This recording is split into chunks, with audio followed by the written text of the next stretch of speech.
With regards to the Anti-Bullying Act, Mr. Chair, again, to further strengthen our institutional response to the violence or the school-related violence that happened not only in Tacloban, Mr. Chair, but even before, even last year, we already had some incidents of school-related violence in and around the schools. So we have issued DO 6 2026, or what we call as the Ensuring a Safe and Motivating Learning Environment. So these DO, Mr. Chair, already outlined some of the adjustments in terms of security measures, which include and not limited to the installation of CCTVs and other security measures like the additional provision of security guards in our schools and the use of other equipment like metal detectors and to institutionalize our process of searching, no, yung bug search po natin, Mr. Chair. However, we do recognize that mayroon pa hong limitation insofar as DepEd or the schools are concerned. Related to this, Mr. Chair, we have conducted an audit on where we are right now in terms of the implementation. And based on our audit, we are only around about 36% in terms of the compliance of our schools. But ang maganda po dito, Mr. Chair, doon sa 36%, mostly these are the schools that are located in the hotspots areas, no? That would be including schools that are located in the highly urbanized areas. Yusek, when you say 36% ang compliant, 36% yung merong security measures. Meron pong CCTV, Okay. and then meron po kaming audit. We will Yes, be could submitting you- to the committee also the audit. Maybe so we can flesh out this part because ito na yung meat of the bill, no? Maybe you can give us you can just read the audit. Ilan yung may CCTV na, ilan yung may security Opo. guard, ilan yung meron ng coordination with the police or the barangay tanods. So, doon po sa ating CCTV, so as I have mentioned, 4 out of 10 schools have already installed CCTVs, around 36.2%. And based on the disaggregation of that, around 80% of those or 13,802 schools have less than 10 CCTV. So, pinabilang din po namin, Mr. Chair, kung meron man silang CCTV, pero ilan. And the number would depend really on the size of the school, kung gaano po kalaki. 14.2% of that would have 11 to 19 CCTV cameras, and around 6.14% of those would have more than 20 CCTV cameras. So dun po sa Tacloban, San Jose National High School, Mr. Chair, nung pumunta rin po kami doon, we saw that they have 8 working CCTVs.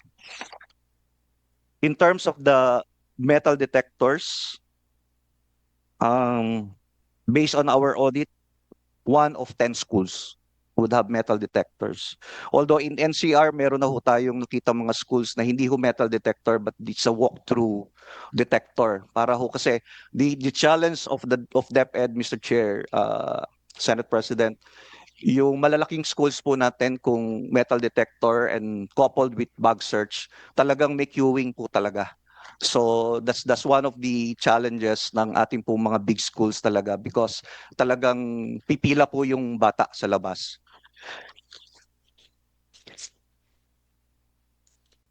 Yusek, let me go into some detail. Of course, if the Senate President has questions, he can just go ahead, no? So sa Tacloban, meron pong CCTV. May nanonood ba o nagre-record lang sila? Good question, Mr. Chair, kasi we saw the CCTV working. The number one question is, are these CCTVs installed in strategic areas? Okay. Yung location po ng school. Kasi malaki po yung school eh. So, although merong nakatutok sa gate, meron pong nakatutok, but there are blind spots or blind spot areas in the school na wala po talaga. And I think these are, ito po yung mga opportunities wherein even if you have secured the gates, meron po talagang pwedeng pasukan.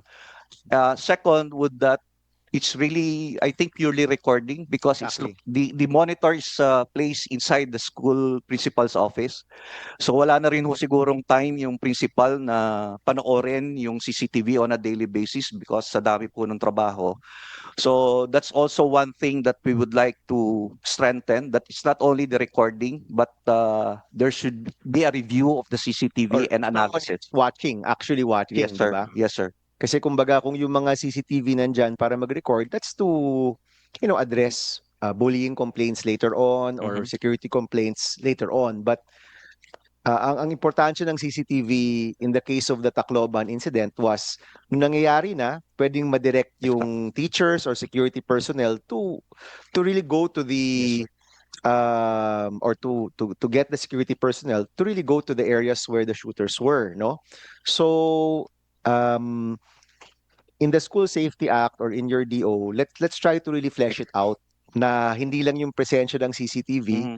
pero meron talagang nanonood, 'di ba? May security officer talaga for every school or I'm sure you're going to determine which schools yung kailangan talaga, maybe yung above a certain threshold. Um, Baka pwedeng isama na rin natin siya, no? Dun sa batas. And of course, as we finish this law, we'll go into the budget and hopefully we'll be able to provide some support. Kasi right now, yung first of all, I'm surprised na 40% ng mga schools may CCTV. Kinukuha nila yan sa MOE nila. Correct, di ba? Either that, Mr. Chair, or meron pong mga Donasyon. nagdo-donate. Oo, yes. Meron pong nagpo-provide or they're using their special education fund coming from the The LGU. LGU. Yes. Okay, so naghahanap sila ng paraan para magkaroon ng gantong security measures. Of course, if you put it in the law, then it becomes our responsibility to fund. Yeah, yeah. In the same way we're funding classrooms and we're funding chairs and tables and devices, we have to fund these security measures as well, no? Yes, sir. Kung ito man ay walk-through metal detector or added personnel, or CCTVs and the like, no? Ako lang siguro, wag tayong tumigil sa devices. Kasi kahit may device, kung wala naman hong gumagamit o wala naman hong tamang paggamit, hindi rin siya magiging solusyon dun sa hinahanap natin. So, um, I agree. To be fair, this was Senator Tulfo's main provision in his amendments to the Anti-Bullying Act. So, maglagay tayo ng CCTV, pero maglagay rin tayo ng kaakibat na manpower na gagamitin to. Currently, wala tayong security officer per school, no? Is that in the plantilla or is that in the budget of our schools? Meron po ba? Ah, ang meron po natin, Mr. Chair, security guards Meron. or what we call as watchmen or watchman. But the security guards would be basically manning the gates Yes. or probably if merong pong spare, ito po yung umiikot around the school, especially in the big schools that we have, Mr. Chair. So we have that in the budget already. Ano po No? ito? There is a plantilla. Yusek Willie would ano that natamaan po kasi ito nung rationalization natin, Mr. Chair. Kaya many of those items were affected by what we call a CTI, coterminous to the incumbent. So kasi ang naging direction po, Mr. Chair, nung rationalization is to outsource. So many of our schools, of those who have security guards, they have already outsourced, meaning they have already contracted security agencies using. That's not naman kumbaga that's a separate concern kung DepEd personnel ba sila or contracted out sila, but is it mandated that every school has a security guard right now? Or kasi parang di naman lahat, pag umihikot kami, parang di naman lahat may security guard, no? Yes, yes, Mr. Chair. Do we have data on that? Kung ilang mga eskwelahan yung may Meron, security guard? meron po. So, well, in terms of ratio, 3 out of 10 of our schools, Mr. Chair, would have security guards, but ano po yan, varying levels of security guard hiring po yon. So, around 31.7 overall, 31.7% or around 15,328 schools would have security guards. And yung pong funding source ng security guards natin would vary from the use of MOE. Meron po LGU provided. May PTA din po, PTA provided. Or a combination of MOE, LGU, or PTA. So, Basically, yun po yung profile natin on security guards. Again, Mr. Chair, when we say security guards, we cannot assume that these are the blue guards, no? Many of them would be falling Volunteers. under the classification of watchmen or watchman. Okay. So, one of the provisions that we want to include, apart from having security guards, is also the coordination with the PNP and with the barangay tanods, Yes. no? Kasi may mga ibang eskwelahan, talagang maliliit lang talaga sila, 2 o 3 classroom. Baka naman yung barangay can provide yung mga tanod, no? To man the school. I trust DepEd will be able to determine the size of the school, the hotspots, kung ano dun yung kailangan talaga ng formal security guard, kung ano dun yung kailangan ng may person of authority like a barangay tanod. And then eventually, we will also ask, or maybe we can ask our friend from the PNP, si Lieutenant Colonel.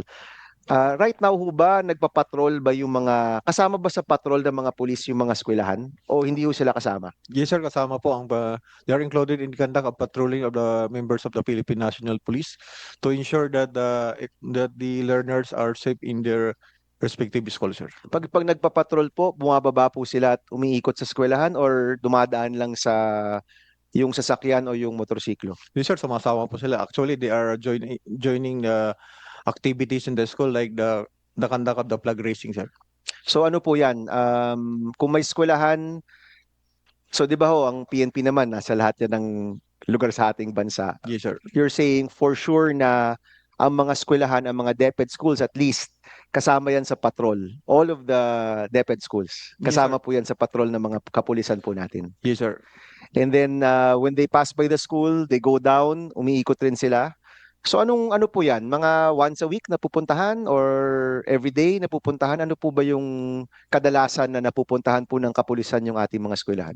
Sir, actually, sir, based on observation, in our practice, sir, they are doing daily duty in the schools, especially except for holidays. Of course. The police are present in every school to ensure the safety of our learners, sir. And ano ho 'yan? Depende po sa patrol kung umaga, hapon or what part of the day, or is it a regular part of the day? It is part of the duty or the regular day of the school, sir. Opo, pero yung oras na pupunta yung pulis, ano po ba 'yon? So, The same time every day or depende po sa araw, depende sa patrol ng araw? so especially, sir, in the morning, sir, they to facilitate the entrance of our students or learners. So the presence of the police is usually they are there, sir. Sa umaga. Yes, sir, umaga at hapon, sir. And to facilitate the students or the pupils in going out from the school premises, sir. Ito, hindi ko alam kung alam niyo yung sagot dito, pero kunyari yung sa Tacloban, ang mga pulis po ba nakapunta na ng umaga at what time was the incident? Anong oras po yun? Umaga, di ba? Yes, Mr. Chair, maaga po, around 9:20. In fact, katatapos lang ng flag raising ceremony. So, were the police there in the flag raising ceremony ng Tacloban kung nasa flag raising po yung kapulisan? I don't know if you know. Probably hindi niyo po alam, ano? To check the record, sir. Opo, can you check? Kasi mahalaga ho yun kunyari, kung kakatapos na ng flag raising at nandun talaga sila, baka clearly there was no police in the premises when this happened, no? Clearly. I think during the actual Wala. shooting, wala po talaga. But in fairness, Mr. Chair, mabilis po yung naging responde ng kapulisan. But kaya ako nililinaw lang po kung meron bang kapulisan doon nung nangyari yun or in the day. Kasi yung San Jose po, main school yan eh. Sa Tacloban, that's the main school, no? It's one of the biggest po yan sa Tacloban. Sentrong-sentro siya. Kaya I'm guessing, nasa patrol po talaga yan ng PNP, no? For sure, di ba? So, pwede niyo pong tingnan kung sa araw na yon nakapunta ba yung PNP or sa hapon pa ba dapat sila pupunta? Para lang malaman ho natin, no? Yes, sir, we will know, But sir. definitely, Colonel, yung pagpatrol ng kapulisan sa mga eskwelahan ay hindi naman po bago. Naman po, sir, actually, sir. Matagal na po ang ginagawa ng ating kapulisan ang pagkandak ng patrolya sa mga school, sir. Okay, thank you. And we will underscore that in the law sa School Safety Act, no, na gagawin talaga natin batas yan para talagang nakalagay na, dapat narorondahan siya, no. Meron po bang security guard yung San Jose? Meron po, Mr. Chair. At that moment, I think there were two that are who are manning the gates. And one supposedly, kasi tatlo po sila, kaya lang shifting po kasi, Mr. Chair. So dalawa po yung nakabantay sa gate during that time. Wala pong umiikot at that time, yung pangatlo. But regardless of the presence of the security guard, na kalusot pa rin po yung I think one of the reasons would be familiarity. So medyo familiar yung mga bata. That's why medyo siguro hindi na nila na-check And talaga. wala ring bag checking kasi. Well, they were doing but random. Kasi again, Mr. Chair, isa sa pinakamalaking school ng Tacloban in that area.